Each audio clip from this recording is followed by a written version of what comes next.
And welcome to Consumer Talks, our interdisciplinary webinar series on current and future topics of consumer law and consumer policy, which is co-hosted and kindly supported by the Federal Ministry of Social Affairs, Health Care and Consumer Protection. So many thanks at this point.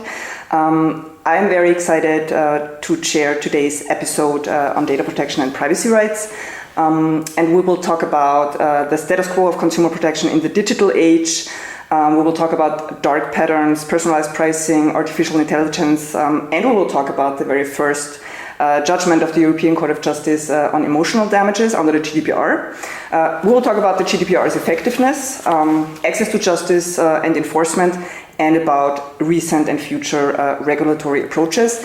So we have a lot to talk about, and I'm really happy to introduce to you Christiane Wendehorst and Max Schrems. Christiane needs no introduction in the consumer law bubble. She is one of Austria's most renowned scholars, both nationally and internationally, a professor of law at the University of Vienna, co-heading its Department of Innovation and Digitalization in Law. She is also scientific director of the European Law Institute and president of the Humanities and Social Sciences division of the Austrian Academy of Sciences. And she has a track record of profound research in the field of digital rights, among others. And I could keep going with the accolades for another 20 minutes easily. So I'll leave it at that. Christiane, thank you for joining today. Thank you for inviting me. And Max Schrems is world famous for his fight for privacy rights and for spearheading litigation against big tech companies. He is the incarnate reason why we have two earthquake rulings of the European Court of Justice referred to as Schrems 1 and Schrems 2, which prevent European data transfers to the US. And he is the co-founder of noyb, a privacy NGO that engages in pan-European strategic litigation and enforcement. He is also an excellent lawyer, by the way, and I remember when we first met some 8-ish years ago around the corner at Café Drexler, and you wanted to pick our brains on class actions and collective enforcement back then, because you wanted to launch a class action against Facebook, which you famously ended up doing. And I remember we discussed... Which in reality is Schrems 2 and I lost, but no one realized, which is great. Yeah, I remember we discussed the jurisdictional issues even back then. And I was actually really excited meeting someone who is talking as fast as I do. So Max, thank you very much for being here. And let's start with you. So when the GDPR came into force on May 25, 2018, 5 years ago, it was referred to as the new gold standard of data protection, and as a central piece of EU policymaking, you kept pointing out that the major improvements from a consumer point of view mainly concern high fines and a two-tier enforcement system intended to actually safeguard users' rights and put GDPR compliance into practice. Back then also GDPR raised massive concerns on the part of traders. So now, 5 years into the GDPR,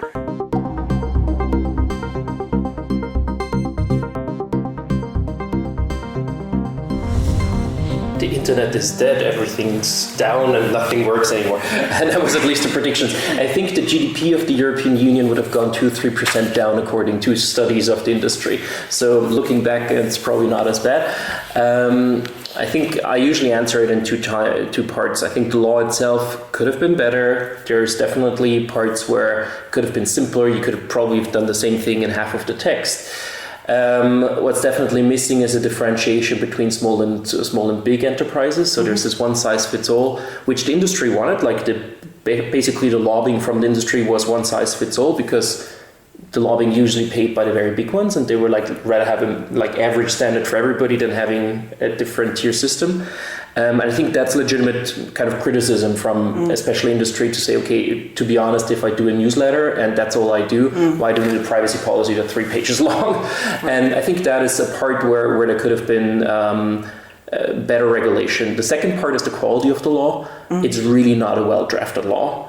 There's just for the same prompt, there's like three different words used in just one language of the GDPR. If you then look at different language versions, there's very legitimate reasons to kind of question what it really means and so on. And that allows a lot of the big industry, a lot of the big law firms to kind of start endless discussions about details of it. So I think quality-wise, there could have been much more done.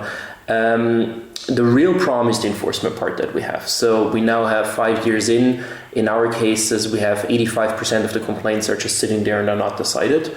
To give you an example, in Austria, the authority has to decide within 6 months under the law.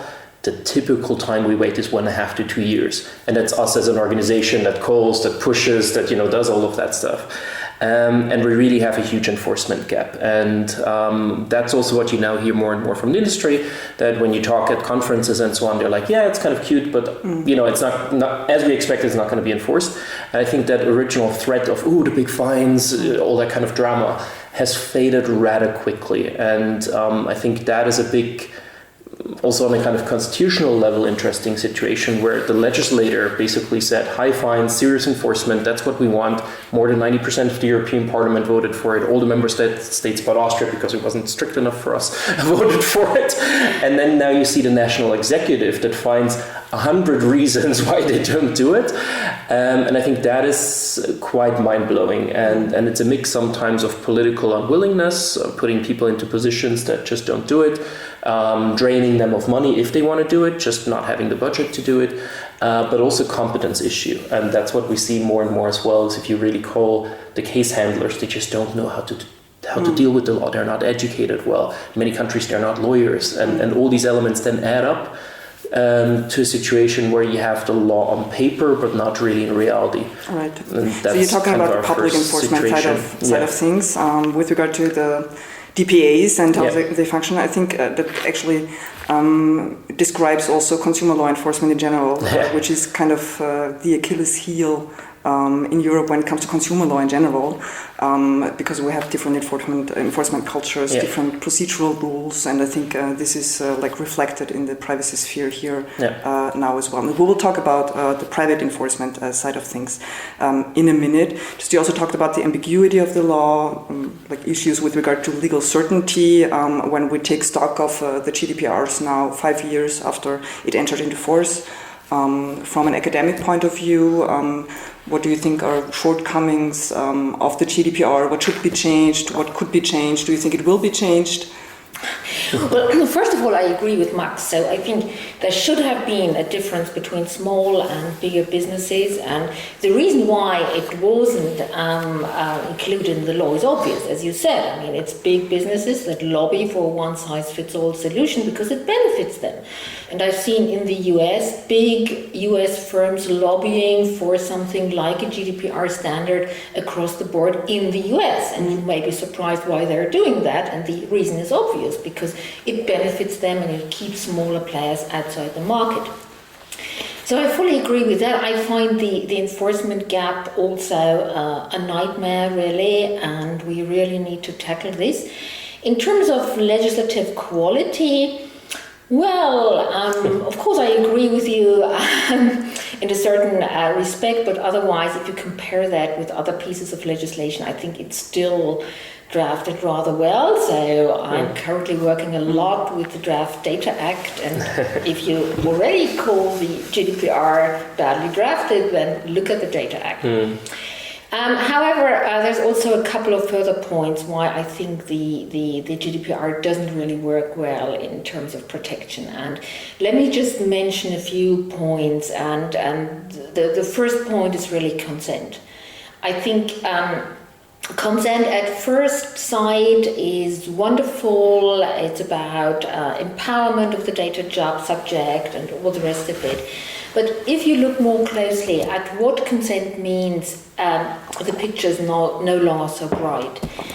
There are no substantive limits as to consent under the GDPR. There is the fairness principle, but apart from that, there's really not much. And it's now just the member states' courts, like our Supreme Court in Austria, that start kind of bringing substantive limits in under the Unfair Contract Terms Directive.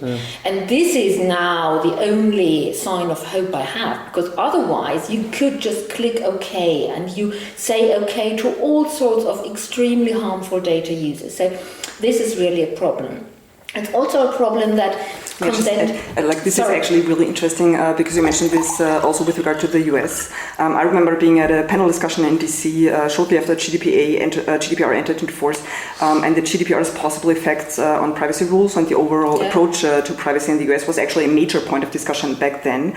So what is your impression? Because this kind of consent to everything just reminded me of the notice and consent model under the US law. Do you feel like there is some change there too?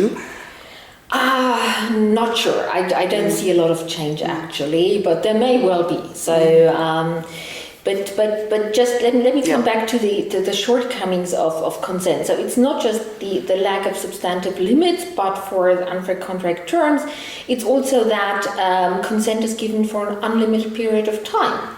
So you click OK at one point, and it's forever basically. And what makes things worse is that you don't get any documentation on a durable medium. When I order something on the internet that is worth €1, I get all that information on a durable medium, sometimes not just once but 2 times to make sure.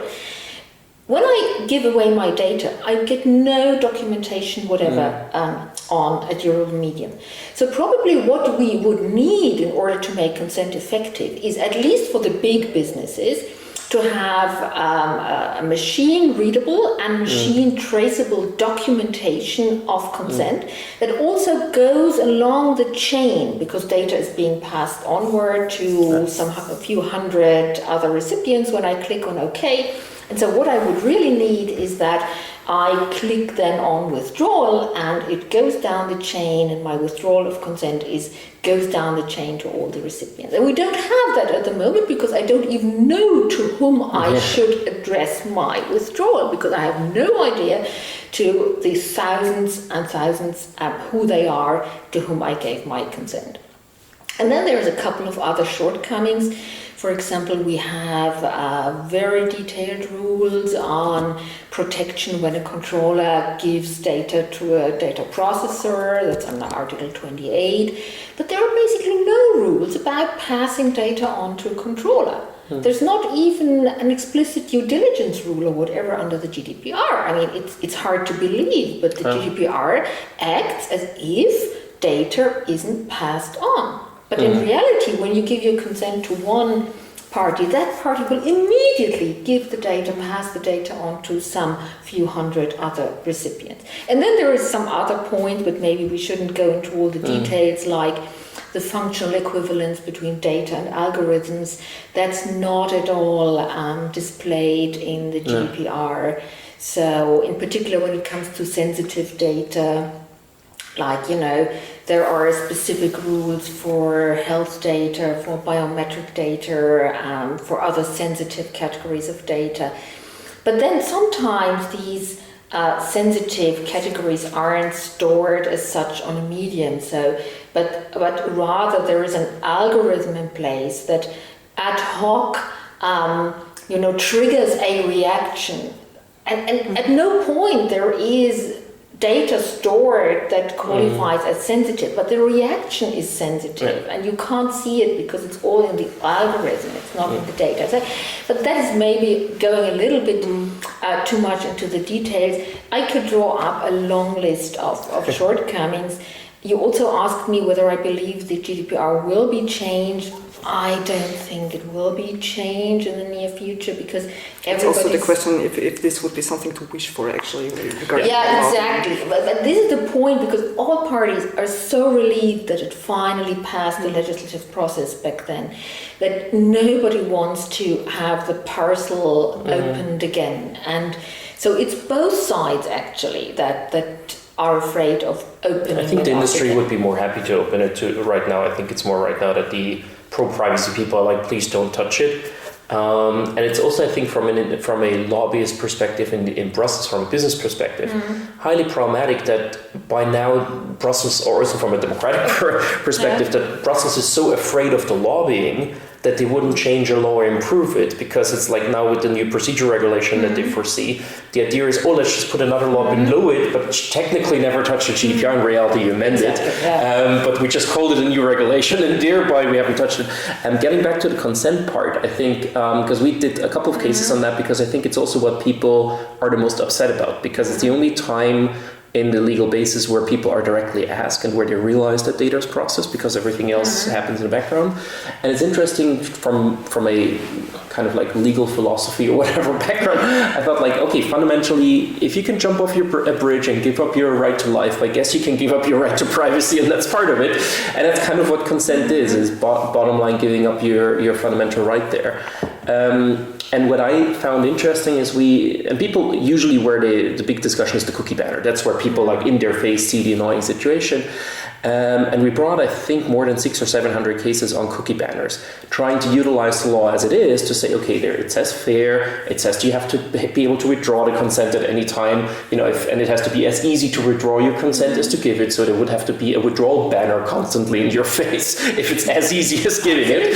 And it was amazing because the authorities tried everything not to really enforce that. There was even a task force on a European level saying what we agreed on is you need consent. And you're like, that's what we needed a task force for. And that is partly where I would, let's say, slightly disagree, that I think with the elements we have in the law, at least if you utilize them and really try to work them well, you can actually get a lot of that shitty behavior out, the dark patterns, the abusive behavior. But right now the authorities don't feel emboldened enough or powerful enough to say, okay, there is a word that's called fairness. Same thing with the Unfair Terms Directive. No one knew what fair means, and then we just, after 20 or 30 years of Supreme Court saying what fair means, we have a feeling of what's an unfair term. But they would not even start with that, and not even saying, okay, having the reject button on the fifth layer is unfair, which I guess anybody on the street can agree on. And that's kind of amazing that, you feel, I often feel like we try to then fix with a legislative fix something that the executive isn't doing. And so we got more after 5 years to the conclusion of, can we just pass another, even with the procedure regulations law, are we going to pass a new regulation that just basically tells the executive again to do something, but then if it simply doesn't do it, what's your solution there? And I think that is partly, and where we probably talk about later as well, where you get more and more into the civil enforcement part, which I personally don't like that much, because typically in a developed society we do have a specialized authority that takes care of it. Like we don't take care of building codes, just some authority does that. It's not like we're like, building codes, that's how we enforce, like with class actions later if everybody died. That's just not a very sensible approach. But if the authorities are not doing it, then gradually the discussion will have to shift somewhere else, which is part of probably a shift that we'll see that I'm not sure anybody's going to be overly happy about. But if that middle ground doesn't, like if that authority that's in charge of it is just not doing it, then I mean, we are more used to this trial and error approach with regard to figuring out how it actually is legitimate and lawful, because we don't have guidelines, as you mentioned, with regard to design of actual design of cookie banners. So this trial and error approach that develops over decades is something basically where probably the European Court of Justice will need to get involved. One thing that I need to add here, which is super important as well, is we generally with the GDPR saw that also when we go to the courts, we just have very hostile situations. So the average judge just doesn't want to hear GDPR, doesn't want to deal with these technical problems. So whenever we approach it, it depends. There are some obviously that try to do their thing. But the overwhelming situation is that you see a lot of case law where they find some procedural reasons to reject the case, some other reason just not to deal with it. And that also leads to situations where when we talk to the authorities, they oftentimes tell us we know we could do that, but we also know our appeals court, and every judge or every lawyer in the area knows our appeal court, and they will reject it anyways. So why should we even do it? And I think there was this kind of DSGVO die Schreckliche at the time, like the most dramatic law ever seen, and that still sticks in the brain with everybody that works with it. So every average judge that sees that for the first time, which is typically not specialized in GDPR, they are terrified of it, and they heard that this is this terrible law that kills the internet, and have an instant impulse to find some reason to not have it go further. And I think that after 5 years is a very interesting dynamic that, kind of starting out with litigation the first time with this law, where I'm probably a bit naive at the beginning, thinking they will just do their job. You see this dynamic that is actually quite problematic and interacts with each other as well. But don't you think that this is changing?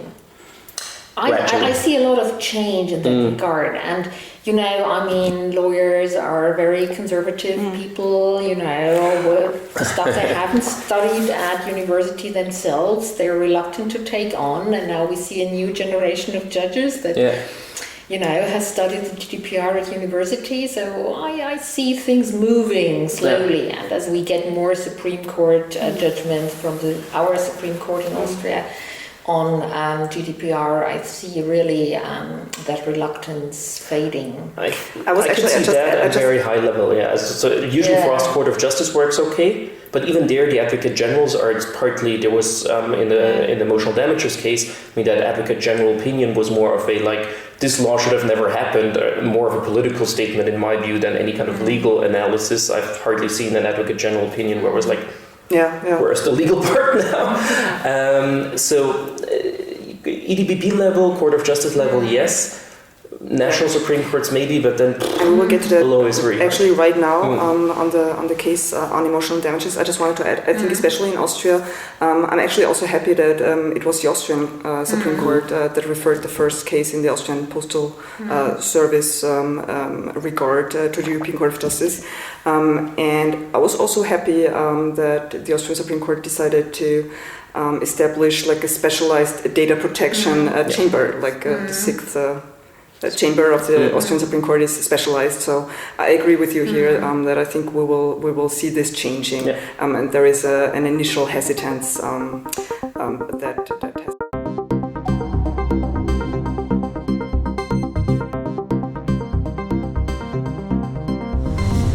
So this is our next issue. We just saw a couple of weeks ago on May 4, the European Court of Justice handing down this very first judgment on emotional damages under the GDPR, rejected a minimum threshold, a de minimis threshold for compensatory claims under Article 82. Judgment is referred to as being the first landmark decision. I think there are currently 11 more cases pending. So it's another tactic of just let's send it to the Court of Justice. Well, but it is important, right? It is important, but sometimes you're 11 times the same question, more or less. But And I don't know, you also weren't happy that it actually went to the European Court of Justice. I think it was actually important because for one or two cases, fine, but we also, I think by now it's for GDPR more than 50 or 60 years. We stopped tracking it even because I think every article will be referred twice or so by now. Anyway, sorry, I interrupted. But maybe you could just, explain or explore a bit what were the court's holdings and, what are the implications for data protection and the level of protection provided for, also for private enforcement. So. Well, you do liability law. Yes, I do liability law. So now there is some more certainty, right? The Court of Justice told us three things, basically. First of all, there needs to be damage. So you can't just say there's been a violation of the GDPR. You have to establish some kind of immaterial damage or emotional harm which you suffered. Second point, member states can say that there is a minimum threshold of seriousness, so any kind of emotional harm that's been established must be taken into account. And the third one, and I think this is now the most tricky one, is that national courts must make sure how to fit it into their national laws of damages and tort. And this is where the tricky part begins, I would say, because what does that now mean, these three statements put together? I mean, does it mean that the kind of emotional harm that automatically comes with learning from a data protection breach already qualifies as sufficient because, there is no threshold? Or do we take the first statement in which the court said, well, the mere violation isn't enough, there must be something else? So I think the story isn't over yet. We have some more certainty, and for consumers it's of course the biggest success to hear that there is no minimal threshold of seriousness.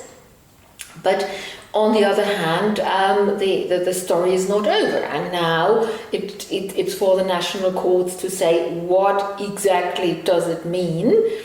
And we may see a further series of ECJ judgments being handed down and providing a little bit more certainty of what it then really means on the ground. Do you have a prediction? Because the court actually, with regard to the principles of effectiveness and equivalence, effectiveness references the Manfredi case, which is like the leading case in competition law that kick-started all this effet utile. Well, actually, there is like a directive in antitrust law. But do you see that happening? Like our effet utile case law, settled case law of the very dynamic, very consumer-friendly case law in the realm of consumer law and competition law, like kind of spilling over to the cheaper. I mean, it's speculation, right? But do you see it happening? To a certain extent, I think it's going to happen. I don't know whether it's going to happen like one-to-one, because also we see that clear statement of the ECJ in the Post case that, it should be compensatory damages. There is no need to have punitive damages.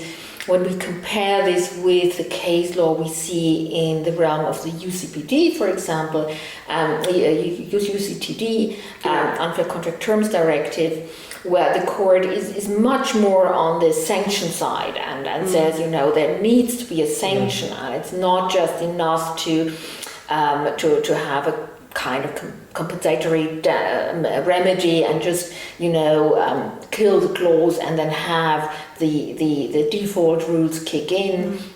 This is where the court says, you need a sanction, so you can't resort to your national statutory rules, which you have as default solution. So I find there's a difference in tone when I compare this case law on the Unfair Contract Terms Directive and the case law now on the GDPR. But there will be a certain spillover effect, I'm sure. And it also has to be somewhat consistent. A couple of things that I think would be interesting to dive in further. So first of all, a disclaimer, we supported the lawyer that actually brought the case, just so that everybody's aware. And one thing when I read the document that was super interesting is that the reference from the Austrian court was very much anti-damages. So basically that guy never wanted to have punitive damages. And the Austrian court then suddenly basically said, if we would give it, it would be basically amounting to punitive damages, kind of because that guy doesn't have any problems anyways. And it was super interesting because the same Senate gave actually 500 euros to me for late answering of an access request. We asked it for much more, but we only got it for that. Because I don't. That was another Facebook case, right? It was literally, and it was like I think 2 or 3 weeks earlier, where I don't know the exact wording anymore, but I was like distressed or whatever in the oral examination of first instance, and the other guy was like felt pain over it. I don't even know the words anymore, but it was like you could just exchange it. And the same court, the same Senate said the one thing definitely overtook the threshold, and the other one definitely didn't do the threshold. And you were like, this is amazing. I'm not at all surprised. Because in the one case, it's one individual case where you have one individual party that definitely felt annoyed or distressed or what I think genervt it was. And in German. I think it was massiv genervt. Massiv genervt. Which is, I mean, just for the understanding, the thing that you say to some judge in the first instance and they just note it down into the protocol. That's the reality of how much the evidence is taken. It became one of the most famous quotes. So it's one individual that was massively annoyed. And okay, where's the problem and the business did it on purpose. I mean, clearly they were confronted with one request, and but for they damages, the intent shouldn't matter. I mean, the damage. Okay, but it's not, so nothing terrible will happen. It will just, show businesses that in the future you better take these requests seriously. Whereas when you go to these cases like a data leak, you have thousands, perhaps millions of people affected. And suddenly it becomes like, it could kill a whole range of businesses. When those thousands and maybe millions of consumers claim immaterial damages just because they say they've been, the data has been leaked and something may have happened. And I think this is why the court had some second thoughts and said, well, now this is a potential mass case, and we can't think. And that is, to me, from an academic perspective, mind-blowing, because the legal question is the same one: is it damages or not? But once 1,000 people ask the question, suddenly the answer becomes differently, and you're like, how does that all square? I'm all with you, but I think I understand why the court was very generous in the one case and why they are very reluctant in the other. So that was the first intro part that I thought was interesting. The second thing that I found really interesting and that we could dive in a bit more. So I think that you actually need some damage. Fair enough, everybody knew that. That actually there's no punitive damages. That was made up by the Austrian court. No one ever asked for punitive damages, so there's no punitive damages. We all agree about that. So it was interesting. That was the main headlines that people take away. But it was like, duh. Like, what would you have expected the Court of Justice to say? What I found kind of interesting is the history just of the threshold, because that basically comes out of the German constitution, where they have like their own rights or fundamental rights under the constitution. There was always a threshold, then that was applied to the German national law, and then that was taken from Austria basically to apply to the GDPR, which was like the legal history of that claim. And it's very interesting because it tells a lot how the GDPR interpretation works from a legal perspective. We have a whole industry of people that try to come up with new interpretations and reasons and arguments to put another little barrier here, another little barrier there, and that all then adds up to, and if you look at the case law, every time a court ever applied the threshold, especially in Germany, it was not met. Because it's another very easy way for judges to say, I have to understand GDPR violations, blah, blah. But if you don't have a damage because you didn't do the threshold, then I don't have to deal with the whole legal, illegal, Rechtswidrigkeits, whatever discussion, and I'm done, goodbye. And we see how these little things are first put into the commentaries, then taken from the judges, and then it trickles down and becomes a thing, and kind of cites each other in a circle. You mentioned before, I mean, lawyers are conservative. It was a niche topic, like data protection law for the longest time, and of course, it doesn't, like, just to explain further. I think there's no, like, not necessarily like some intent behind that. I think it's some of I have to say, like, after a while being in the GDPR bubble. That's a very specific bubble, because anybody working in that professionally is definitely working for one side, or for noyb maybe, but there's hardly anybody working for another side. And especially in the German-speaking area, a big part of the commentary literature is not done by professors. The more quality ones are. But a lot of it also comes from just a normal lawyer that writes their thing. And it just overall then generates a lot of volume of that argument. Not necessarily if you go to the footnote. There are sometimes the footnote is other opinion, everybody else, and you're like, wonderful footnote, thanks a lot for that. but it generates more and more of that text that then trickles into the decision processes, gets cited by the next one, and there is a certain once you know the people, you have a certain dynamic behind that. That for the history. What I now found, as from a legal perspective, super interesting, is actually the part which came out of our submission, so to say, from Austria, is the efficiency and adequacy part. Because the main reason we tried to get that in, and it was also in the question already of the Austrian court, was usually how do we deal with emotional damages in other areas? We usually have tables in most European countries that we say, okay, broken bone just has a standard fee, no matter how much you cried. If you're the strongest person ever and you really didn't care about your broken bone, you still get the same amount of money.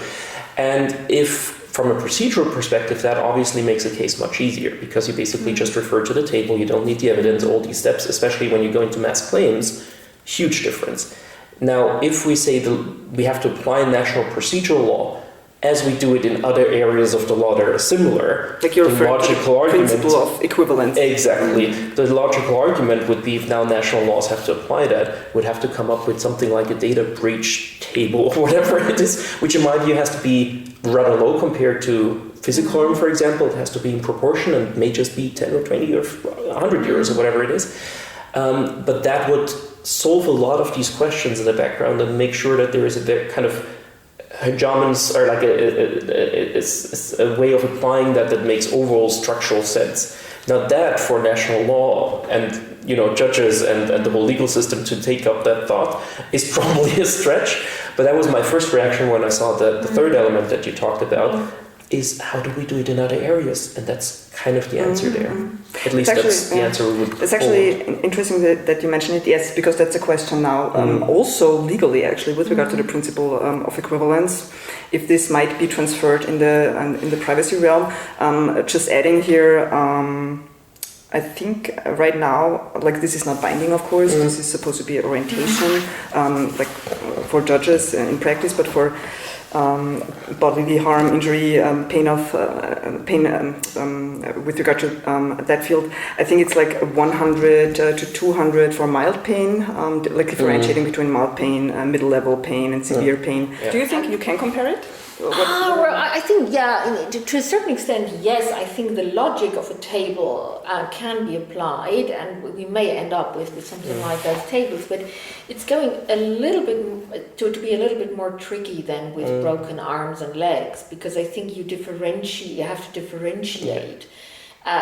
What kind of data is leaked, for example? Is it just your name? Your name in what context? I mean, if my name is leaked in the context of that I'm working as a professor at Vienna University, no problem, that's public, If my name is leaked with, regard to that I'm on Tinder, which I'm not, that's an entirely different issue. Is it like credit card data that is leaked? What kind of risks do come with that data leakage? And same, of course, with other violations of data protection law. So I think that table would have to be pretty complex if it's to be fair. And I mean, that's a bit like with the broken arms table, so to say. They developed usually over hundreds of years of case law. Yeah. And then they're still like, you have a kind of a situational up and down from that.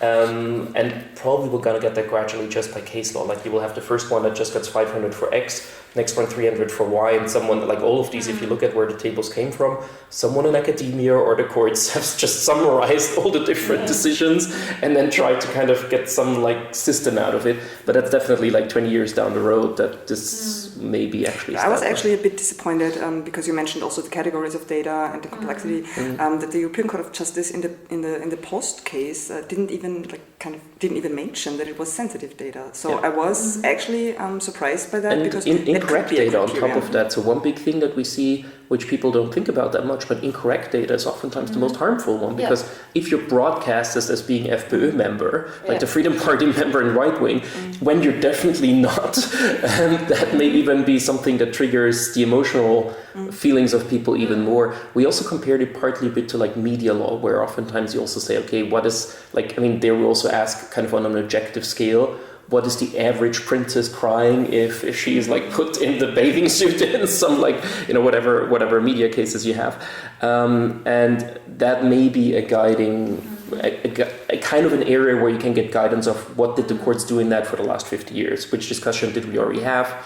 Do we have to have them again? Can we just learn from what we did there? That's at least our approach currently for looking into that. I was surprised that the European Court of Justice didn't pick up on that at all, because I mean, after all, Article 82 is like a full harmonization. There's one element which was dropped a bit. The data of that guy, at least according to what the first instance court found, there was no evidence that it wasn't shared, because it was on this Robinson list, which basically means his data wouldn't have been shared. The Postal Service said we don't have evidence we ever shared. He was on a list, so we assume we haven't shared. And then the first instance found not shared. And so that case was maybe not that that obvious for being the first case going to the Court of Justice, because it was kind of an internal calculation. Yeah.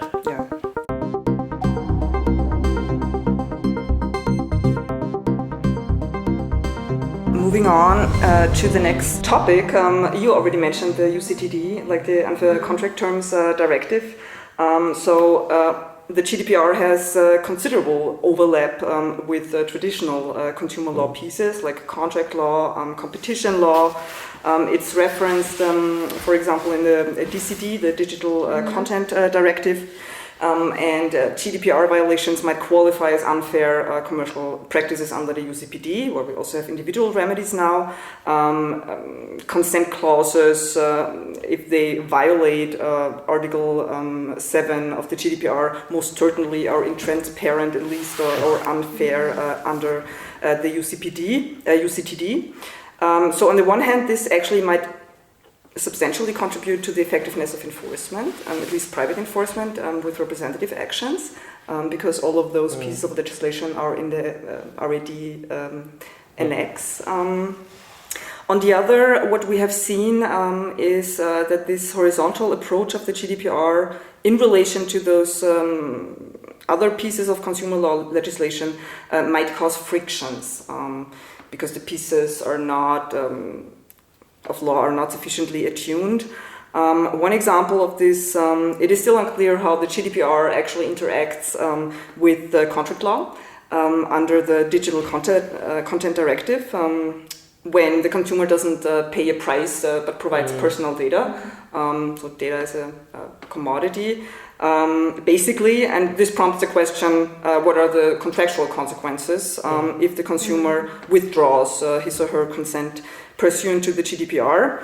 Conversely, the question is, what are the implications regarding the conditions of freely given consent for business models that involve personal data? So yeah, I don't know. I know that we have been in the ministry working group with regard to transposition of the DCD. You're a civil law professor. What are your thoughts with regard to contractual consequences? I basically fully agree with what you said. When we look at the recitals to the DCD, it would have been up to the national legislators to have an explicit provision on what the consequences of withdrawal of consent are. Now, Germany decided in favor of having such an explicit rule. It's now in the BGB.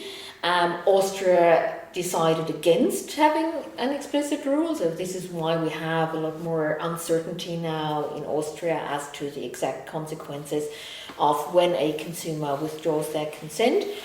Arguably, or most probably, Austrian courts will find solutions along the lines of the German law, which I find myself pretty straightforward and convincing. But there's definitely more uncertainty now in Austria because we don't have that rule. And there is, of course, all that uncertainty because with regard to Article 7, Para 4, this prohibition of bundling, which is not really a prohibition of bundling, it's more like saying that normally consent isn't given freely when consent is a condition for providing a service, and we still don't know 100% what that means. And so this is really one of the points where more certainty, more clarity to be provided by the Court of Justice would be of the essence, because it's hardly believable that, you know, the majority of business models out there in the digital world may be 100% illegal. And we don't really know whether they are, and which of them are and which of them are not. So this is where I really hope we will get more clarity soon. It was one of the first decisions actually of the Austrian Supreme Court into the GDPR back then. It was a representative actions launched by VKI with regard to this bundling under Article 7. That was one of the pioneer cases, so to say, but that's the Austrian Supreme Court. And then there was an Italian case and so on, but still we don't have full clarity by the Court of Justice. Yes, we don't, and this is also very interesting. And I turn to you now, Max, because I think just recently there was, like, we have the private enforcement side of things, legal certainty through court decisions, and on the other hand we have the DPAs. So we talked about public enforcement before, and I think just recently there is this pay or okay yeah, we should have to switch over to that. So the first time we had to deal more with that was these pay or okay systems. And what was interesting to me is that no one looked into the evidence of all of that. And the lawyers were very much used to say, oh, is that blah, blah, blah, and we're just in that vacuum. And we tried to kind of get the economic evidence on these whole systems, because we all super quickly moved to, that's necessary, they need to fund their business, that's the way it is, blah. And we asked the publishers in this case to say, okay, if you have, I just know the numbers for Standard, if you have 2 million visitors a month, and they would all pay €9, or I think by now it's €10, you would be the richest media company in all of Austria. Just like by the sheer, like the rough numbers that you put out there, you're definitely overcharging for that consent. Like just les enormes easily, but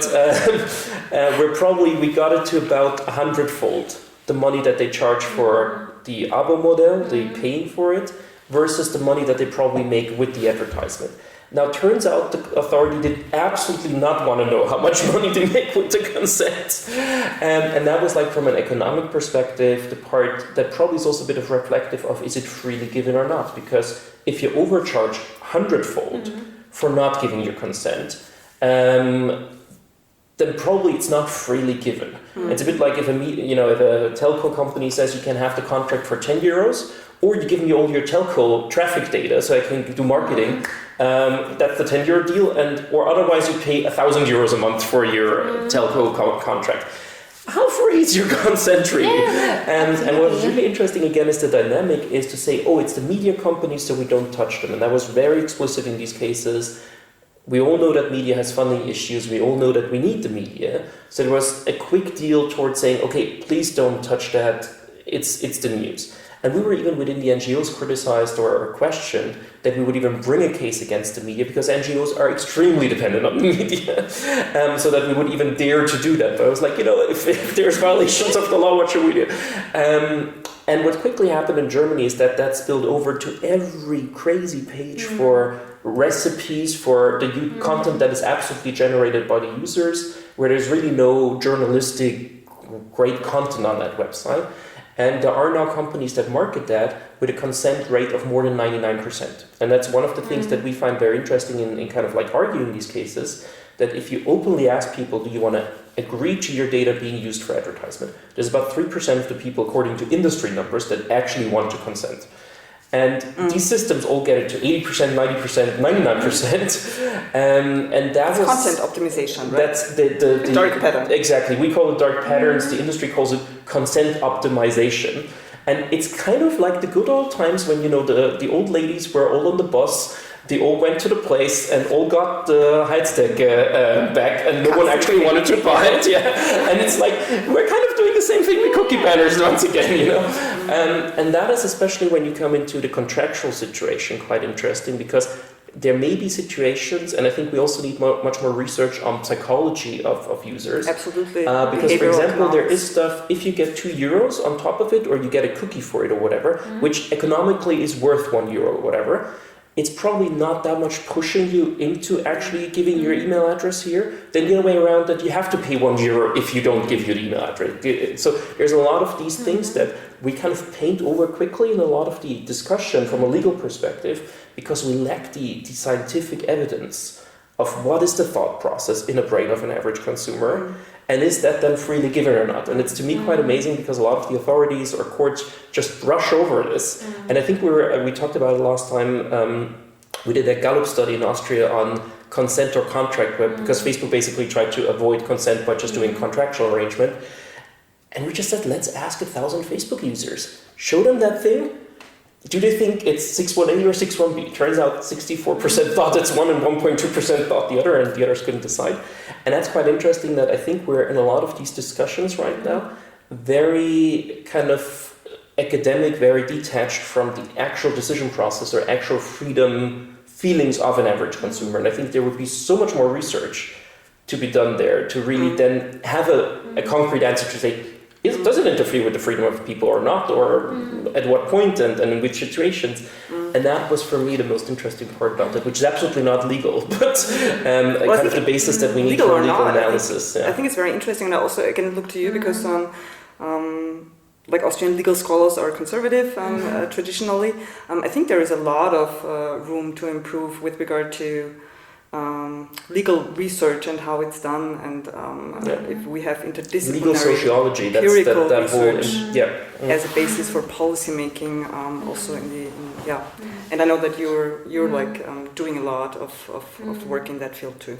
So I think it's important. Yeah, but I fully share your position on what is free consent, but I have a more fundamental problem with all these decisions, because we are simply overwhelming people. We're asking too much of people.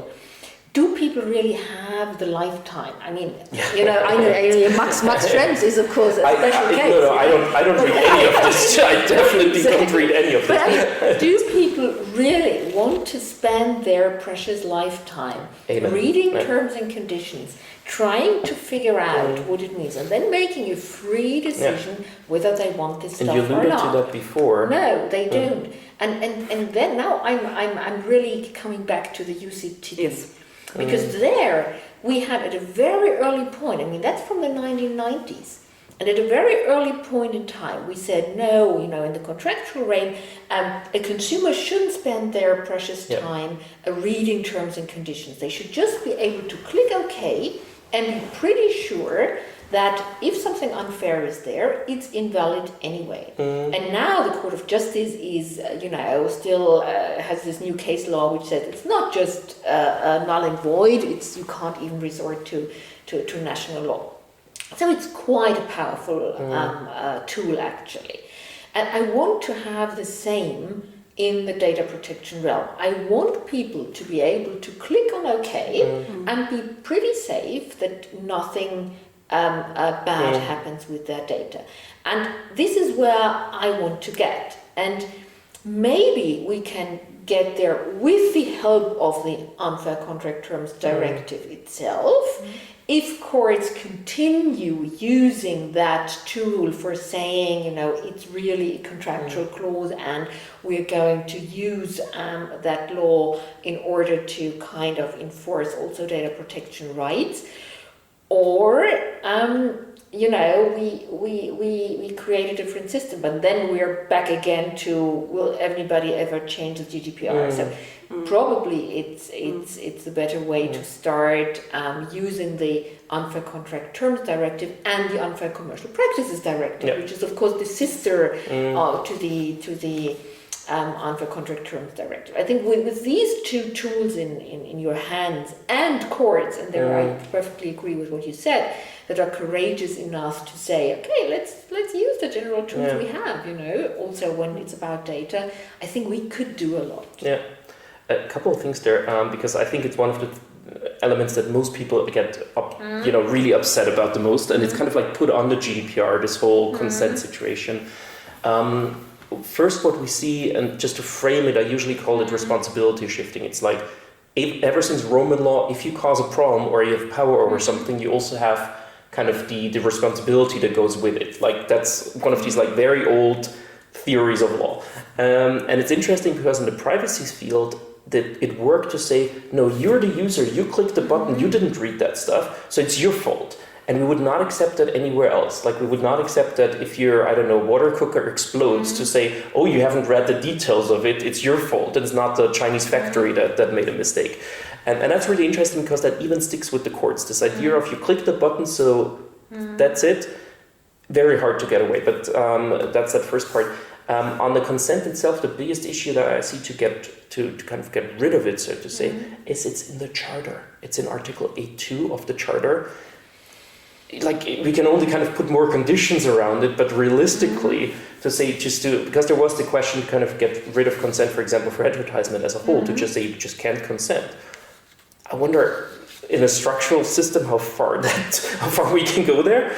And the last part that I just wanted to flag is there was discussions for having a signal, for example, which you alluded to a bit before, and the GDPR even has an article to say there's a signal for opt-out, but there is no way of determining which one is the right signal. So the law right now says there should be a signal, but no one knows which one it is. We actually developed one with noyb to say, okay, that is how you could actually transfer that. Your browser could automatically signal that back and forth. You could automate that. A lot of the stuff, basically, you could ask a consumer only once they've been to this page 3 or 4 times, for example, because I'm not going to read any of that for a page that I only visit once in my life. And that could be in privacy. In privacy, that would be the place to put that.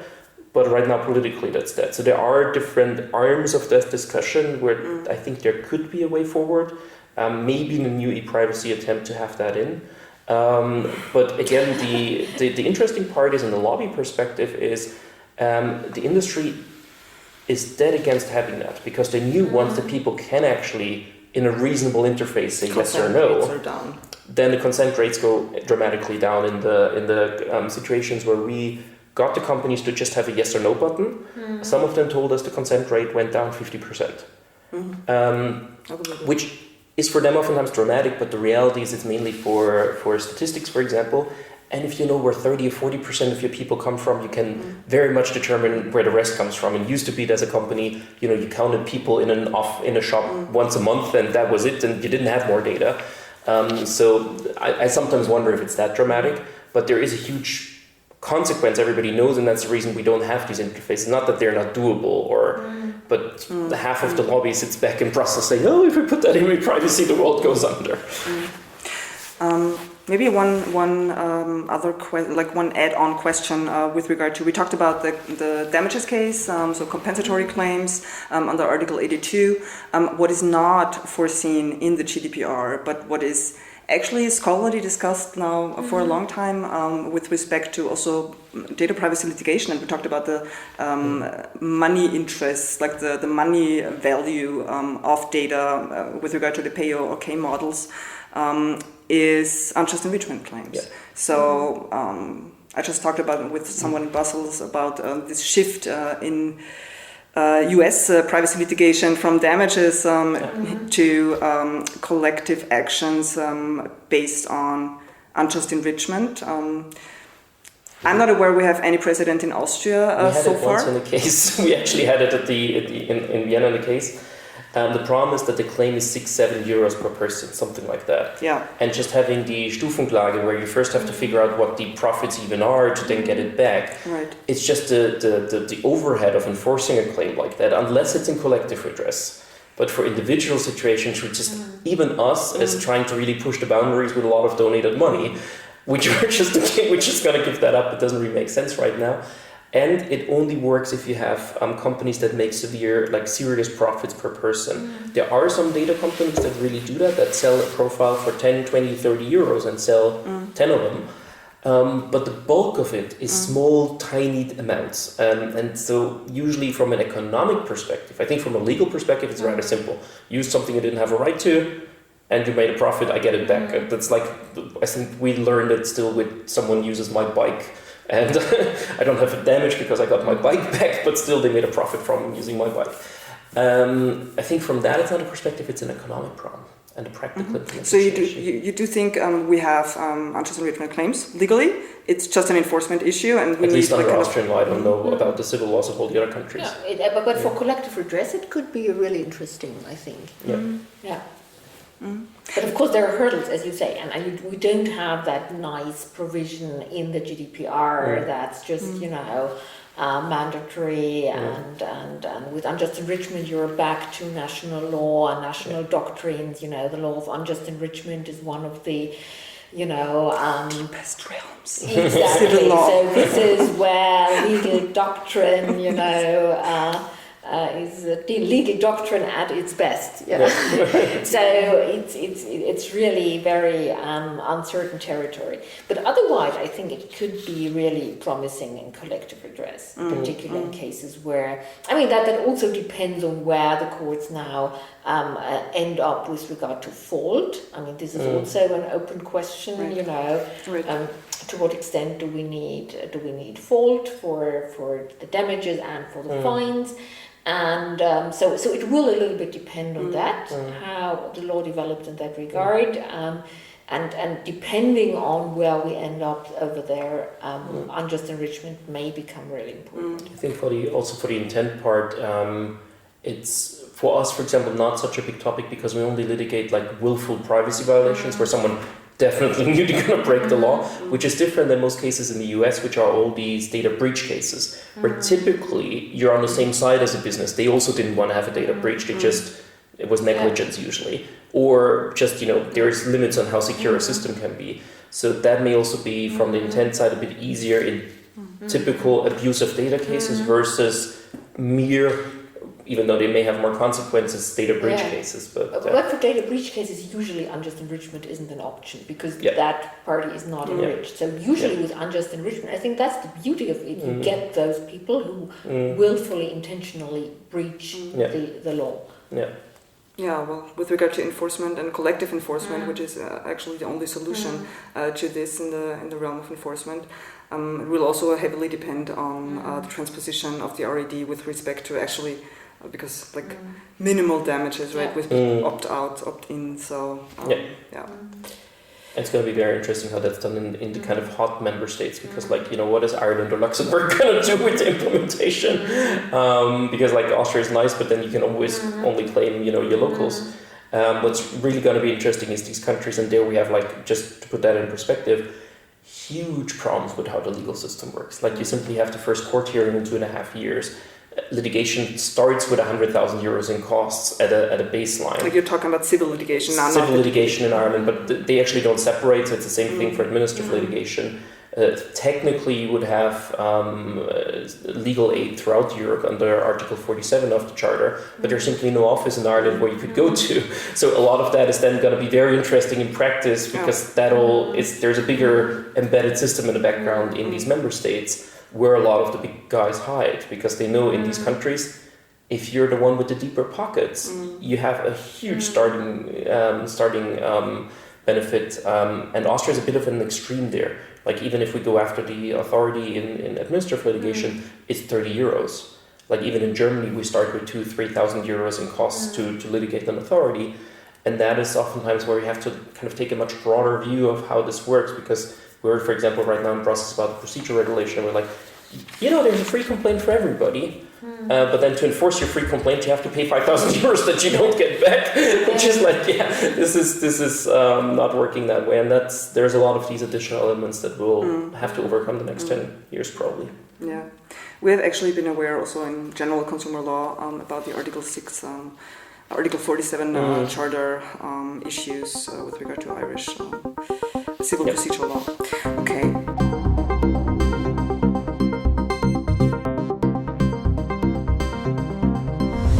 We move on to personalized pricing, a phenomenon that there is increasing evidence of personalized pricing in at least certain industry sectors. I think Arbeiterkammer Wien just recently published a study on the phenomenon in cooperation with the University of Vienna. So it is obviously of increasing importance and relevance in practice because companies have the technical means and they have the data to actually tailor prices and by doing so to maximize profits by extracting the so-called surplus, so the maximum that an individual is willing to pay. So this seems like taking this asymmetry between the parties, consumers on the one hand and traders on the other, like the power imbalance between the parties kind of to a new level. Are you worried about personalized pricing? You think it's harmful? What are the implications? Well, as you may know, we just had a conference at Vienna University, and I'm among those that believe personalized pricing is very harmful. Many of my colleagues don't, I have to say. Just to mention, on the one hand, I'm grateful that we have personalized pricing, because for the first time, I think this makes a large part of the population realize why it may matter to them to worry about data protection. Because if it's only about somebody processing my data for purposes I don't understand anyway, then many people will say, I just click OK and I don't mind.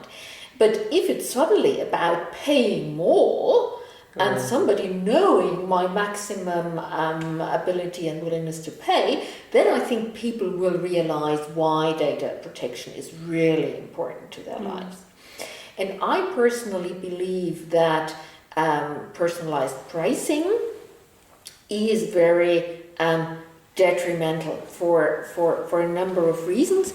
It's very much at odds with any kind of notion of fairness and equality of arms, because people always say it's like in the bazaar. You go to a bazaar and you start negotiating, and that person at the bazaar will know very well where you have your maximum ability to pay. But then when I'm at the bazaar, we have equality of arms. I can cheat as well. I can put on my oldest dress. I can start acting. I can, draw a face and look in a way that that person doesn't really know where my maximum willingness to pay is. But that is different in the internet. In the internet, I have no possibility at all to influence the other party. It's just the algorithm that, on the basis of lots of data that's been collected from me, suddenly suggests a price to me. And given that many of the offers are connected, suddenly I get a higher price on all the platforms and not just on one. And many of my colleagues who are economists say I'm wrong. They tell me traditional economists, they tell me I'm utterly wrong. They even tell me that I have no idea about economics, which is true probably. And they tell me no, it's beneficial for welfare, overall welfare. They tell me it's even beneficial for consumer welfare, because they tell me that suddenly it will lead to situations where many more consumers have access to a much broader range of products. Now, honestly, I don't believe it. For a number of reasons. I think it will always end up in a situation where the consumers pay more and the businesses make more money. I simply don't believe it will end up in that beautiful situation which they are describing, that more consumers and particularly lower income classes have access to better products. Because we have that kind of market segregation already now. You can already now offer cheaper products to lower income groups and make a lot of money by that. And businesses are already now using that. What is new about personalized pricing is being able to predict in a very granular manner what is the maximum ability and willingness to pay of each and every consumer. And that, at the end of the day, almost necessarily ends up with less consumer welfare and consumers paying the bill. The problem is, of course, what do you do about it from a legislative perspective? That's much more difficult. I think we see a couple of things to add to that maybe. So first of all, from a very basic business understanding that I have as well, also not being an economist, in anybody that ever had a negotiation, information is key in a negotiation. If I know the other person has to sell that today because they need the money, suddenly have the upper hand. If you buy real estate and you look at the registry of who owns that place and inquire a little bit, you oftentimes already have a good understanding of your hands here. And the same the other way around. If you know the person really needs that product today, suddenly, typical example, if you go to the airport and you buy a suitcase, suddenly it costs twice as much because anybody at an airport really now needs a suitcase because otherwise they wouldn't be there. So I think a lot of that is logical understanding that if one party has fundamentally more information than the other one, they will use it in a free economy. And we don't have the information the other way around. If I buy an airline ticket, I do not know if that flight is actually almost empty and they need to sell these tickets urgently, or if it's full and I'm just happy to get the last seat on this. And so this information imbalance, which GDPR and these privacy rights already wanted to kind of, even out a little bit, is definitely going to be used for one side. What I would add to the personalized pricing part, what we see is, and especially what you see in the US already, is not that the kind of lower income people get a cheaper price, but more the other way around, that there is dynamics where people from low income neighborhoods, for example, aren't even offered the services and goods because there's more returns, more drama. So we started looking into that a little bit now. And for example, with Zalando, we realized you cannot even ask to pay with a bill, so Rechnung, but you have to pay up front in certain streets in Vienna. And for example, our office street is one of them, but if you go on the other side, because it's a corner building, on the other entrance, I can suddenly pay with bills and have a bill payment later. It's only 15th district though, no? Yeah, or 20th district, no, it doesn't even show up. It's just the zip code, for example, that differentiates how you can pay for it. Or what was interesting, we also looked into credit ranking agencies. And one of them in Austria that is very present basically generates primarily your credit ranking based on the street you're living in. So if you have the same person living in 5 different addresses, your score goes up and down like crazy, even though it's the same person. And that, they say, that is, may not say that you would not get your credit for building a house or whatever. It's only taken into consideration. But what does that mean? The average guy at the bank that then in the end has to set the percentage that you pay may take that into consideration and says, actually the score, all the income is good, securities is good, all the hard data is good, but the score is really shitty, so I may just add 0.2% or whatever as a risk bonus here. And that, at a bigger loan, means potentially 100,000 euros you pay more because of that personalized pricing, and that may especially affect people that live, for example, in a neighborhood that's poorer, because that affects the scores. So it sounds nice to say, okay, it's all going to be cheaper for the person. A lot of the online industry or the online retail is really about risk, mitigating risk, having people pay on time, and that usually favors rich people to get the better offers or to have someone follow you along online. And a quick connection to the advertisement part. Partly that's also personalized pricing. Typically, you've looked at the shoes and 3 days later you get the 20% off. That is a way of personalized pricing to say, okay, that guy was really interested, but then actually aborted the process. Let's see if we can get him for 20% less, which is also a way of doing a discount for people that showed interest. So oftentimes if it's too expensive, good tip is put it into the cart, go all the way through the process and just don't pay at the very end. Good chance that you get it 20% cheaper the next day.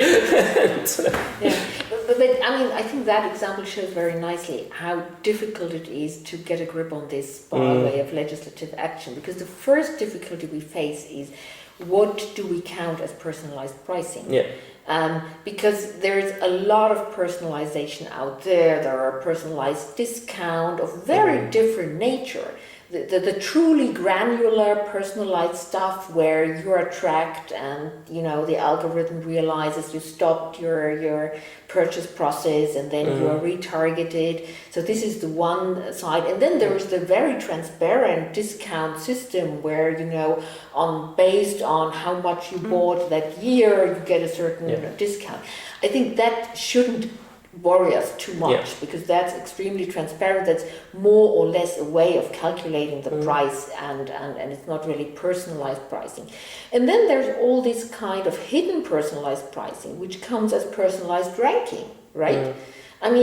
It's when you're shown the most expensive product on top of the list in a search machine, and only the cheaper products only you have to scroll 10 pages to see the cheaper product. That's almost the same effect as if you're offered a higher price right away. And then of course what makes it even trickier is personalized products.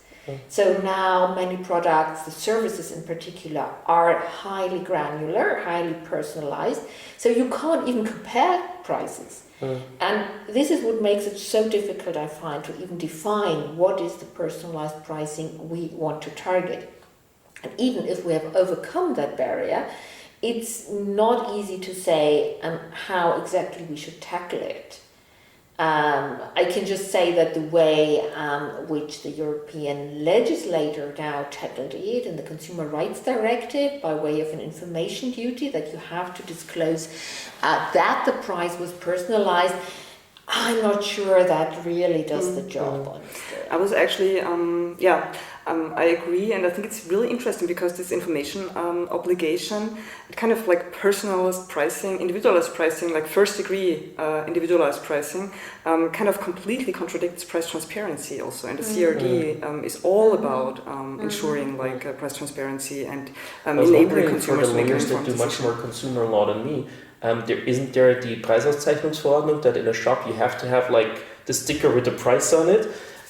Which is kind of the same thing in an analog way that we did probably 100 years ago whenever that was introduced. It's kind of interesting because, I mean, before you may have gone to a small shop and, you know, one lady got the flour for €1 and the other one for €2 because you knew the other one was rich. I don't know if we had history on that. But we talked about like market prices and the rules of the market as well. I think that's actually also really interesting because in the long run, like if all the prices are personalized, I don't know, from a competition law perspective, I mean, there's no market anymore, right? There's no reference price, there's no objective price. It's a complete erosion of price transparency on the one hand, and on the other of the market, right? So, because you mentioned Preisauszeichnung, that was actually my next question, and you mentioned it, we have this information obligation right now.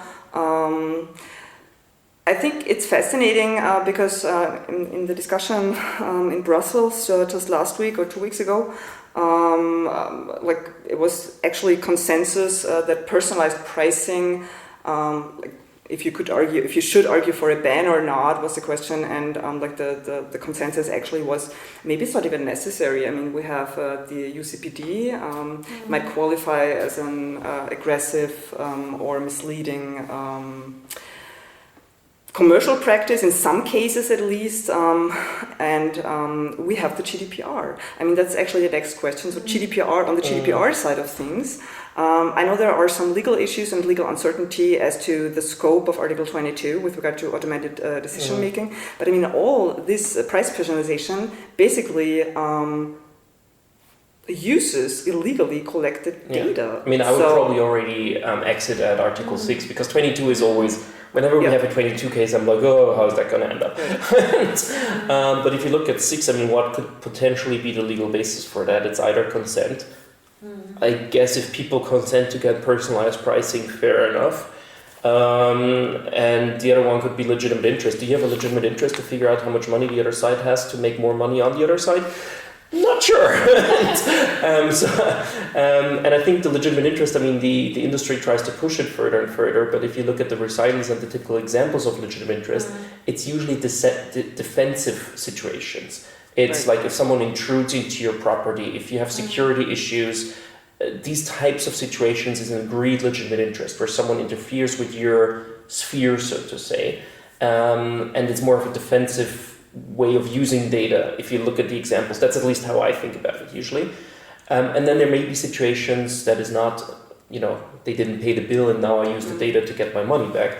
But going that far to say that personalized pricing, basically squeezing as much money as possible out of the opponent, is a legitimate interest that balances the right. No, I'm with you there. So I think already on that level you may not even be able to use the data for it. I would also say it's an Article 6 issue already, because the Article 22 route is really tricky. I mean, when you look at what the EDPB or even before the Article 29 group said on personalized pricing, and Article 22, I mean, they were pretty vague there, right? And said, well, if you have personalized pricing to such a degree that it may mean certain groups no longer have access to certain products. But that's a rather high threshold, right? So I would also agree, consent here and consent being free and informed is probably how you get And withdraw agreement at any is. time, because Sorry? if the price is too high, I just withdraw my consent and see if it changes. Well, if you have that withdrawal button, but Exactly. we don't have it at But the moment. theoretically, that's I'm just discussing with one of the major German newspapers because I was really annoyed, to cite you, at the way they dealt with my data, and I'm in an endless thread of emails with them, and they promised me now to introduce that withdrawal button on their front website.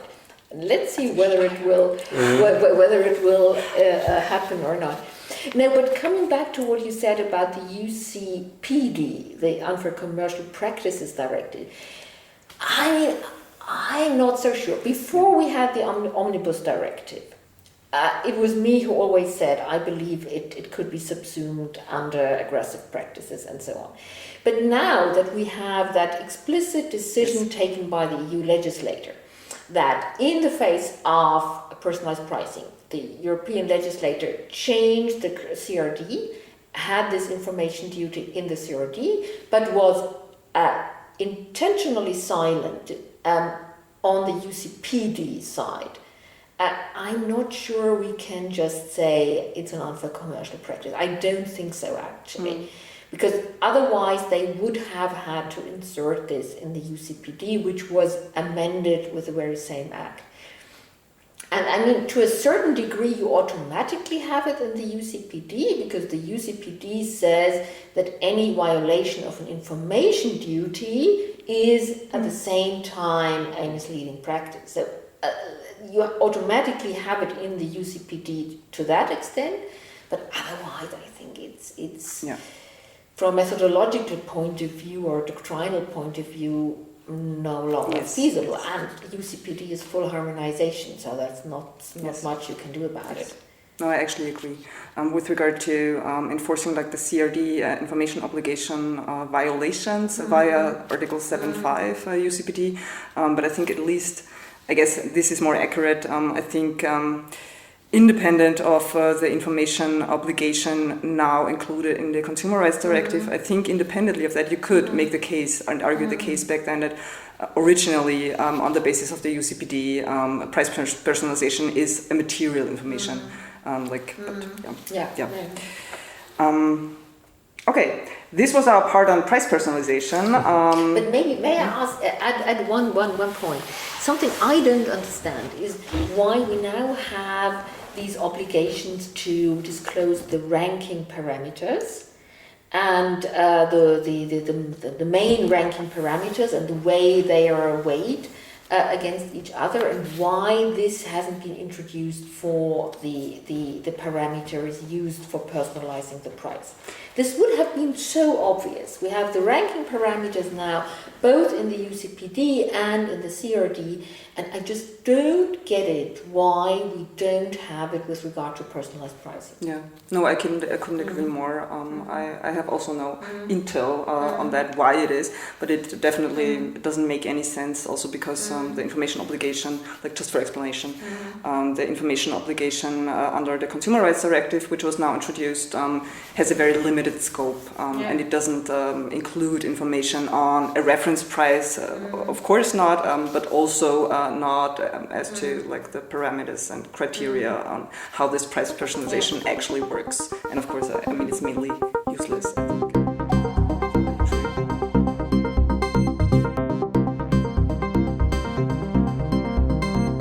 We switch the topic and come to the enforcement landscape of the GDPR again. And with regard to digital rights, we already talked about, of course, we all know like how a well-functioning enforcement is key to foster trust and to establish a level playing field across Europe.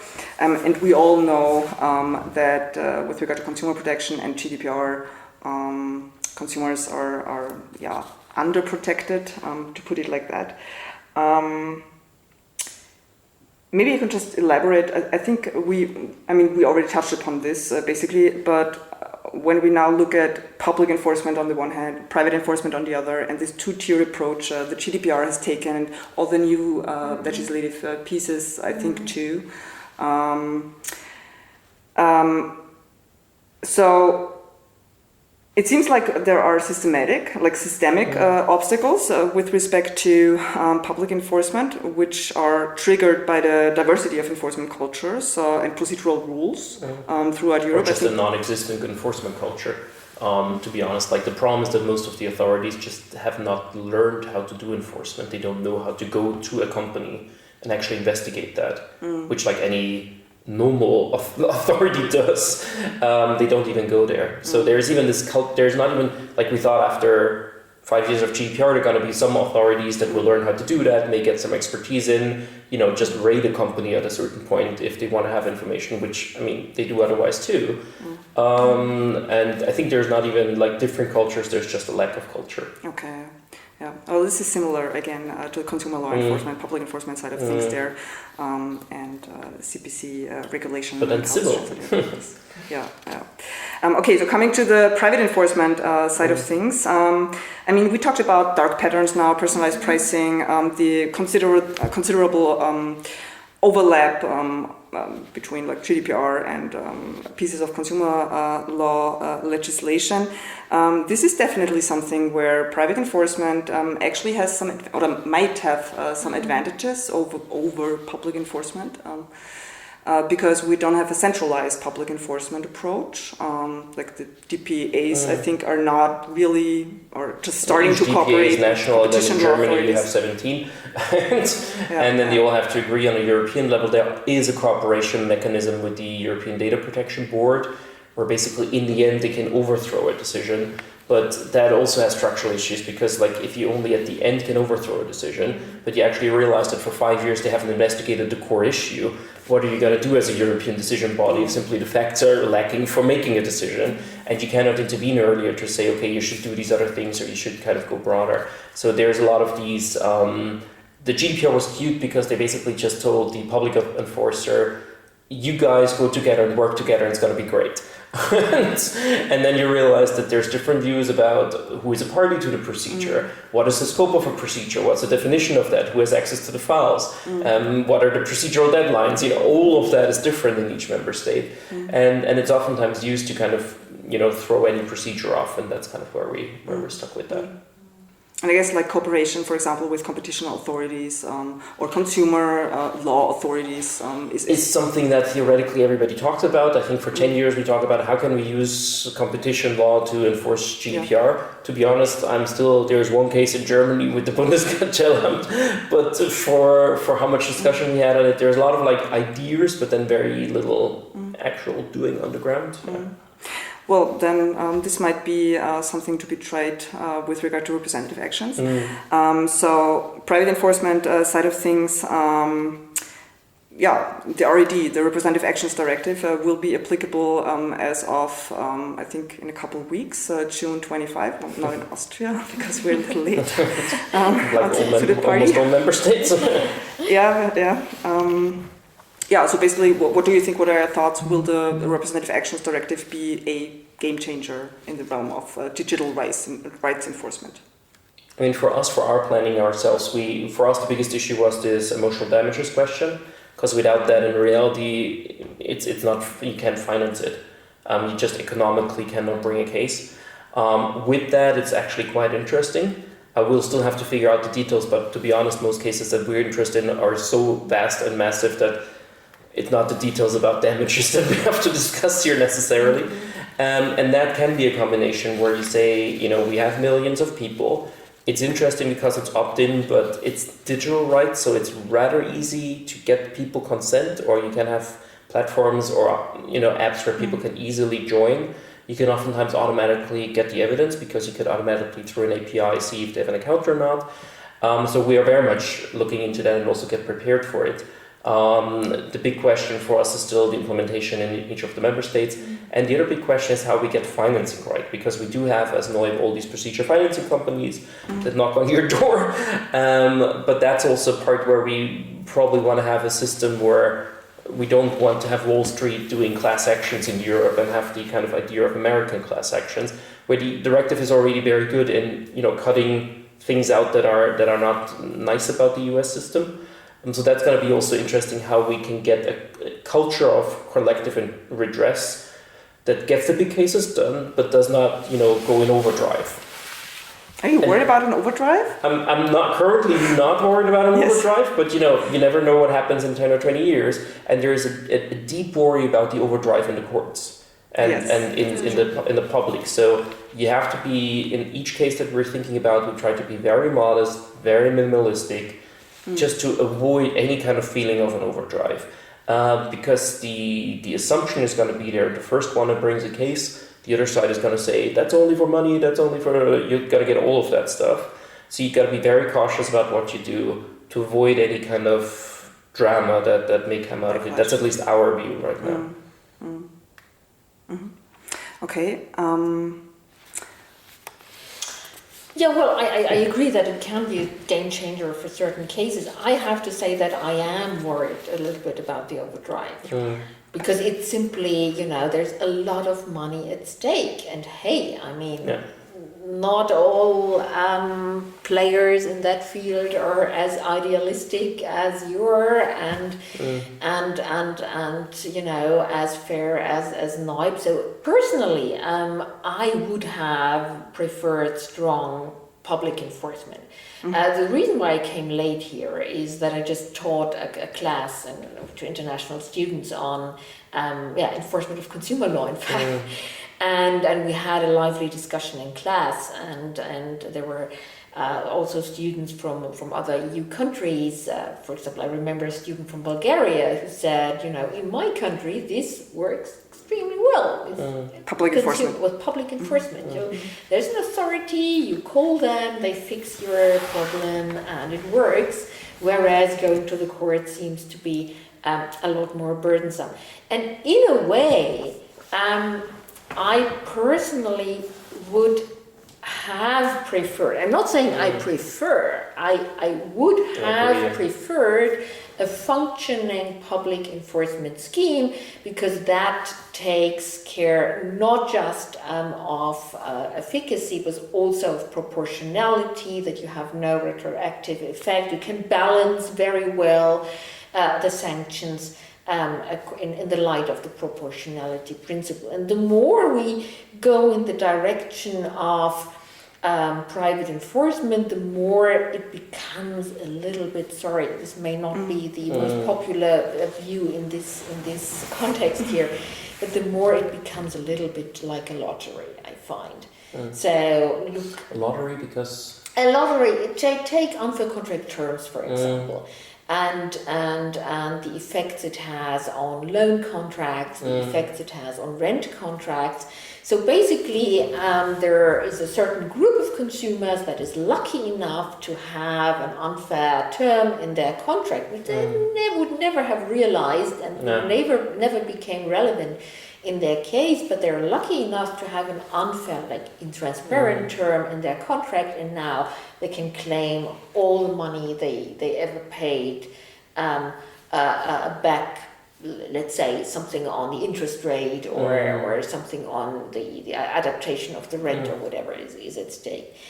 And then other consumers that are not as lucky to have that intransparent clause in their contract, they can't claim back anything. I think this is a little bit instrumentalizing the individual for the collective interest. And actually, private law isn't the best instrument to do that. We've been, teaching students for decades about the differences between distributive justice and corrective justice. Sorry for being a little bit pathetic here. And we've been teaching students for decades that you shouldn't abuse private law for punitive purposes. And now we're kind of abusing private law for fixing what the authorities didn't manage to do. Now, we have in Austria a special situation anyway, because we don't need the authorities, because we have the VKI and the consumer organizations that do an excellent job. But in the abstract, I think public enforcement, a good public enforcement would be preferable. Just unfortunately, we've seen it doesn't work, and this is I'm why wondering- we may need further avenues of I enforcement. mean, like, I think the lottery part for privacy maybe a little bit less, because like you're usually not litigating that they forgot a line in the privacy policy, because what damage would you have or harm, or to be honest, like I guess in consumer rights or like contract law that could be more a thing. In our area, maybe less. I think here it's more of a question of, for example, are you lucky enough to use a platform where someone actually brings a case versus the other one where no one brings it? There may be more of a lottery situation there. But I think at least for the damages situation, if you say, okay, they really make a shitload of money from people's data, they should get a fair share, or we now call it damages for that part, where again, if it's reasonable, I think one fear is that if they start to say, okay, I don't know, your data was forwarded to someone for advertisement, you get 2,000 euros. Maybe not. So if it's a reasonable amount, I think that could, turn the tide a little bit. But you get into a situation where, I mean, when I was studying in the US, where it becomes much more even of a risk assessment for the companies to not say, okay, that's the law, I comply with it. But we're already from the company side in it. Like I usually, when you talk to people, are like, I cannot convince my boss to comply with the GDPR because the risk of actually paying a fine or having a consequence or a problem is zero. So we make the business assessment of, let's just do it anyways. Of course, and so I feel I have a similar stomach feeling. That's the reason I in the beginning said, if the authorities would do a proper job, it's also a bit more the preventative approach that you have to say, okay, we already from the get-go say don't do it, and not later when damage is done try to get some compensation from people.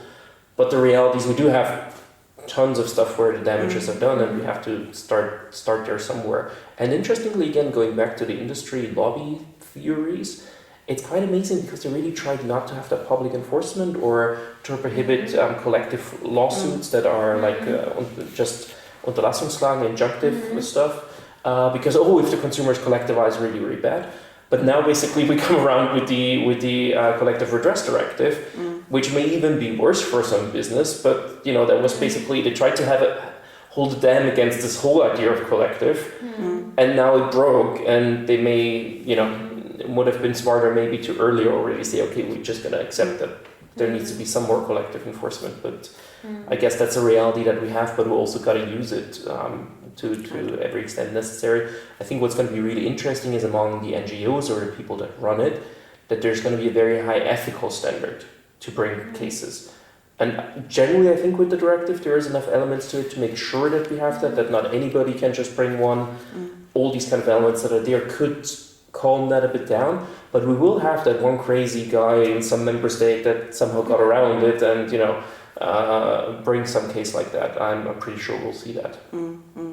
And funding is really key. So I'm really anxious to see what the future of third-party litigation funding will be, because we see some efforts to regulate that, and this of course will be decisive for whether collective action. And that's especially with the law interesting. I mean, it says that the member states have to give you an option to have some funding. It doesn't say which one, so we'll see all these different models across the EU. For example, in Ireland right now, collective, like any type of funding for cases is absolutely prohibited. It's a criminal offence. So you can't even lend money to your best friend to do litigation in a country where litigation costs are 100,000 euros, which de facto means no normal person can ever go to court.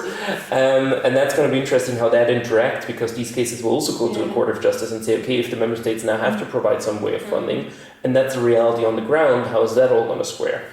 So even in that area, we're going to have a lot of discussion. I think right now, I mean, I usually on the European level bring the VKI Austrian example of how collective redress is done in Austria with procedure financing as a rather fair deal, where people know upfront that is it. And if you go to a normal lawyer, they will also charge you more than the money you get back from the other side. You will also pay into litigation. As long as it's clear, transparent, everybody knows what it is. It may be one way that you even have access to justice. But it has a lot of asterisks to it and has a lot of ethical implications that we have to be very transparent and open about and tell people about, and hope that there's going to be also other sources. For example, we had a discussion to have kind of a cooperative where if a case is won in the consumer interest, the money goes into a budget, which then funds the next case potentially, which could be a more, consumer-driven approach to all of that. But that probably takes 10, 20 years to take off as well. Yeah. Just to conclude, I just wanted to add, I think probably like GDPR legislator and also the consumer, the European co-legislator with respect to consumer law legislation, I think the mix of public and private enforcement, like this complementary approach, this combination might actually have a good cause. Because you mentioned like you would prefer public enforcement, and it's also taxpayer money in the end. So I think it's also the question whether you can. I mean, a big part is highly political. You just put someone there that doesn't do anything to protect your local business. Yeah. That's the biggest part that we see with the privacy, with the GDPR. Yeah. It's like, it's nice to say public enforcement and they're all independent, but then you put someone that independently does nothing for 8 years. And as a justice minister, you can say, I'm super sorry, they're independent, I can't order them to do anything. Perfect system. And they are put under pressure. I mean, talk with some leaders of authorities. I mean, they will tell you, in private that they are put under pressure. Yeah. You hear that also. It's bad for the economy, and if a large business wants to have a branch office in your region. And that is a part why public enforcement, especially cross country, has a problem, because people in the common market have an interest to not protect that much, because it's only 10% of the consumers are your own people, but 100% of the revenue is yours. So the more we get into this common market, I think these dynamics may even be much more than we used to have it nationally, where you kind of had that feeling of, okay, we have a national authority for a national market, and that dissolves in the EU. And a perfect example, Ireland and Luxembourg, is let's have a harbour where the law officially applies, but then no one enforces it, so de facto you do whatever you want to do, and that harms the whole entire market. And the only way right now DG can reach into it is civil litigation. Yeah. And if you had a different system up front, that, for example, it's the EU Commission that is the counterpart in these big cases, the whole situation would be different, and you wouldn't need that much of private. And I think that's going to go where. So I think after the GDPR, everybody learned the cooperative model. Forget it, not going to work. So I think we're going to, and during the GDPR negotiations, it was always the discussion, is like, can we trust Ireland? What can we put into the system that we can overcome it? Even with all the stuff we have there, the reality is, I always say, we don't have an Austrian Air Force that can bombard files out of Ireland if they just simply don't give you the documents. You just can't have a procedure because you simply don't even have the submission of the other side. And we're literally in that situation. And I think that is either we do it on a European level or we go into civil litigation where we have a interactive system. But in the administrative part, that's really, really tricky. Or you can't even enforce a penalty across countries right now. Like if you have an Austrian penalty, how are you going to get the money out of Ireland? There's right now no treaty or legal instrument for that. I still think we need both, like from an economically feasible and reasonable perspective, because it would take enormous resources. Like even if we do leave aside, do not have to worry about the political side of things, it would take enormous resources to actually provide enough resources to authorities to have an adequate level of enforcement overall. I mean, if the GDPR would in the GDPR bubble, if they would just do one penalty a year, they would get 5-fold the money back or 10-fold. Like we have one case against Google, and we calculated if they would issue the fine against Google, we could pay the whole money that Austria pays for the Brenner base tunnel with one Google fine, just to give you a perspective of how much money that is. And so I'm wondering if that wouldn't be a good investment from an economic point of view. Yeah, absolutely. And I think it would give an incentive to really concentrate on the big fish, because what we are seeing at the moment, and this is why I'm also a little bit critical of what's happening with the GDPR, is that the authorities concentrate on the small fish. The local store that does a small mistake. This is really easy prey. But to really go for the big fish, this is much more challenging. And if you had a system where they had to refinance themselves also by way of fines, in a way, this would be different. Next question, because we're talking about enforcement, legal tech and enforcement. So authorities, consumer organizations often struggle not just with resources issues and scarce resources, but also with a lack of expertise. And I think you mentioned this already in relation to technological developments and the complexities of the digital world. So is the future of digital rights enforcement automated? Like, is legal tech the solution? And I look to you because I turn to you because cookie banner project, right? Yeah, so we basically have different projects. We do on collective redress. We're right now building a class action app, so to say, where you can actually do all of that on your phone in a way that it works. And we did the same thing with cookie banners. I mean, how do you process 600 cookie banners and the colors? And we did calculations of, the contrast ratios of the different buttons. If you calculate that manually, you're going to go crazy and you're going to produce a lot of mistakes. So also quality-wise, to do that automatically makes a lot of sense. Now, to get that basically back into the discussion we just had, what's really interesting is that especially the data protection authorities dealing with digital rights still work in an absolutely analog way. So even their cooperation system is they have to download it from the Austrian system, upload it to the IMI system, then it gets sent there, then it's downloaded again back into the Polish system. So it's crazy how this works behind the scenes. And it's also oftentimes brought up that for procedural reasons, they are not sure if they can automate stuff, which I oftentimes don't understand at all.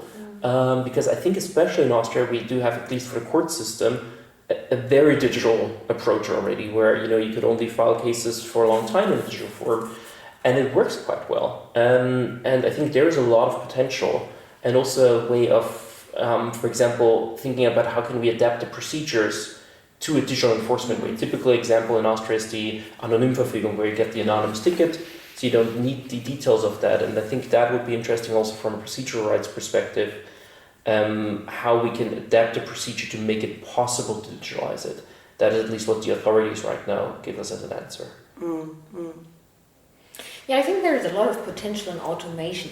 What I'm a little bit worried about is, the kind of mix of analog and automated, which we're going to see in the near future. Take ChatGPT, for example. It's very easy to have a bot that crawls through the internet and kind of then automatically generates the claims and files, like millions of claims at a time. So I'm a little bit worried whether our court system is really braced for that period. And I think we should really think about it, but that doesn't answer your question. Whether the future of enforcement lies in legal tech, and I think yes, and it starts with detecting violations where this has to be automated. I mean, it's so easy to, it's like a speeding camera. Absolutely. I mean, it has to be automated. It just can't depend on some human browsing the internet and detecting the violations. This can be automated, in particular with artificial intelligence. And then, of course, what you also need, I think, is more legislation that regulates by regulating technology. Take, for example, that's not GDPR, but that's consumer law in general, consumer contract law. Take the new cancellation button, which Germany introduced. I think that already changed a lot for consumers. This new button, which you have to have on your website, and where you have to make it as easy to cancel a long-term contract as to conclude a long-term contract. That has already changed a lot. It's a very simple design feature, and that can make a lot of change. And I think we need more of that in the near future. But I, especially on that, always wonder is how much we can use existing consumer law or existing law to kind of also apply that here. Because you guys worked in that much more to say, okay, we also had weird contract designs on paper, and probably told people you can't do that. And I'm amazed that oftentimes we don't transition that into like an online environment where, if we have a word like unfair in the GDPR or in the Unfair Terms Directive, can it be unfair? I remember I think I signed some kind of newspaper contract once where it's like, I just want to watch one of these articles, pay my €1 subscription, you can cancel it any time. But then you had to have a phone call with UK and they had only 2 hours a day where you could actually call them up. And you're like, okay, that's easy to say, that's unfair. Like anybody understands that. And I'm really amazed why, as lawyers, we cannot apply existing case law or existing thought processes that we have in analog situations We might. I mean, personally, I have been saying for at least a decade that technological design that is functionally equivalent to contract terms has to trigger the same effect, because as you say, it doesn't matter whether you have a contract term or whether it's just the design of the procedure that's unfair. It's just that courts are a little bit reluctant so far to do that. But I've drafted lots of laws for the German Ministry of Justice, for example. Back then, when I was co-chair of the German Data Ethics Commission, I had lots of legislative drafts which I filed with the ministry that included a lot of that. Nothing was ever taken on board.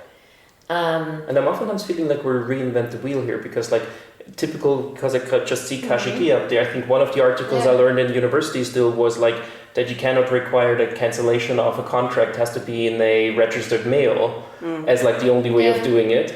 And that's kind of like the equivalent of saying, okay, there is no button, like there's no equivalent way of, and you could just have these very abstract high level rules of saying, the cancellation has to be as easy as and that's a bit like, withdrawal has to be as easy as consent. These very high level simple principles, which then trickles down into the individual design feature.